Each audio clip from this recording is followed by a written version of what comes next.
The moment Britain thought it would never witness unfolded live on national television. King Charles III, sovereign of the United Kingdom, strode into Parliament and openly confronted Prime Minister Keir Starmer, right in the heart of Westminster, before MPs, journalists, and millions watching at home. The chamber froze. A hush fell as the king's voice cut through the air. No script, no ceremony, no polished speech approved by advisors. Just raw, unfiltered words from a monarch who had run out of patience. For a nation built on restraint, tradition, and quiet diplomacy, this was chaos in its purest form. Gasps echoed. MPs glanced around in disbelief, some scrambling to their feet, others paralyzed in their seats. Reporters scribbled furiously, their hands trembling. Across Britain, living rooms erupted with stunned shouts. A king had challenged his prime minister live, on camera, and a prime minister was forced to hold his ground against a sovereign. Centuries of constitutional convention cracked in real time. This was not just politics. It was a monarchy colliding with government, and Britain's stability unraveling before its people's eyes. But the seeds of this clash were planted long before that explosive night. For months, whispers of tension between King Charles and Keir Starmer circulated through Westminster. At first, dismissed as gossip, the usual friction between palace and politics. Every prime minister, after all, had their disagreements with the crown. But insiders knew this was different. Charles was not his mother. Queen Elizabeth II had mastered silence, guiding the monarchy through decades of turmoil by never allowing personal feelings to spill into public view. Charles, however, was restless, opinionated, a man who had spent his entire life preparing for the throne, burdened by the weight of issues he cared about deeply. Unlike Elizabeth, he would not bite his tongue forever. Starmer, meanwhile, was a man of iron discipline, a lawyer by training, a politician by instinct. He rebuilt labor into a machine of strict control and sharp hierarchy, and he was not about to let even the king undermine him. It began subtly. Charles spoke passionately about climate change, demanding faster reforms. Starmer bristled, insisting his government was already moving at historic speed. When Charles praised local leaders who opposed certain housing projects, Starmer snapped back, warning against royal interference. Beneath the surface, Britain's monarch and prime minister circled each other, two visions of the nation colliding. Behind closed doors, audiences turned icy. Palace aides recalled meetings where Charles grew animated, his voice rising, while Starmer sat rigid, lips pressed in, refusing to yield. Each left convinced the other was stubborn, misguided, even dangerous. Soon, the press caught the scent. Headlines whispered of tension. Columnists speculated.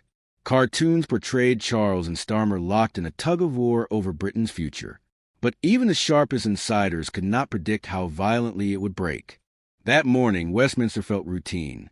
The Prime Minister prepared for questions. MPs packed the benches. Cameras rolled. The Commons buzzed with its usual chaos.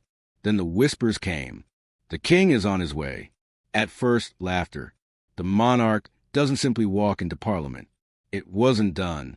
It wasn't allowed. But the whispers turned into frantic texts. Staff darted in and out. And then the doors opened. King Charles entered. No pageantry. No procession. He walked quickly, face set, hands clasped, eyes fixed straight ahead, locked on the Prime Minister. The chamber froze. MPs rose instinctively, some bowing, others exchanging panicked glances. The Speaker's gavel hovered uselessly in the air. Starmer stiffened at his bench, jaw tightening. He knew this was no ceremonial visit. The king had come to confront him. The silence shattered when Charles spoke. Mr. Prime Minister, his voice rang, firm, resonant, sharper than Britain had ever heard from him. Starmer rose slowly, meeting the monarch's gaze. "Your Majesty," he replied, steady but cold. Gasps. The tension was unmistakable. This was no exchange of pleasantries. It was a duel. Charles took a step closer.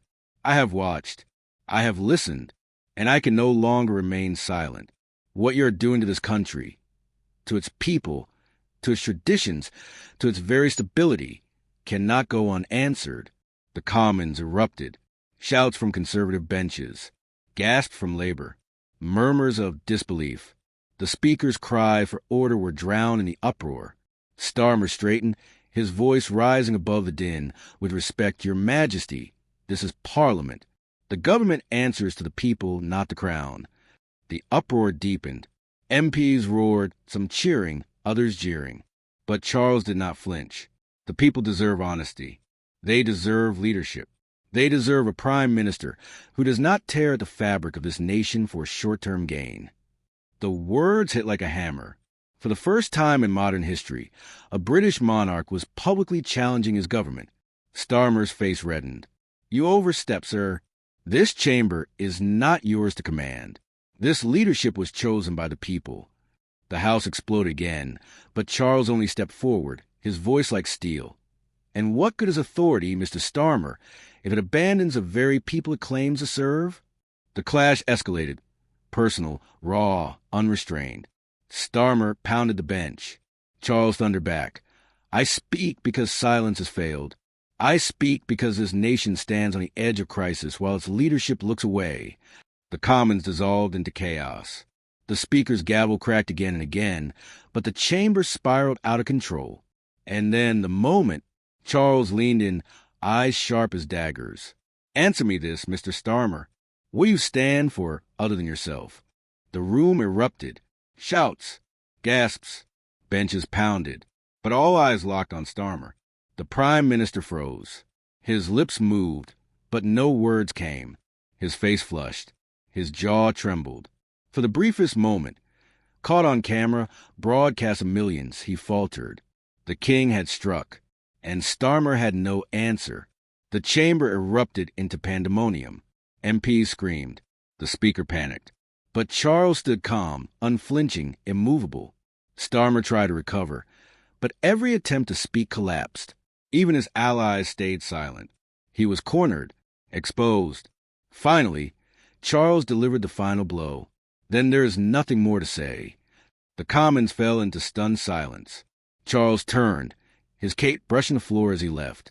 Behind him, Starmer stood rigid, trembling, silenced. The broadcast cut to black, and across Britain, one image burned into memory. A monarch unshaken, a prime minister exposed, Parliament trembling under the weight of history.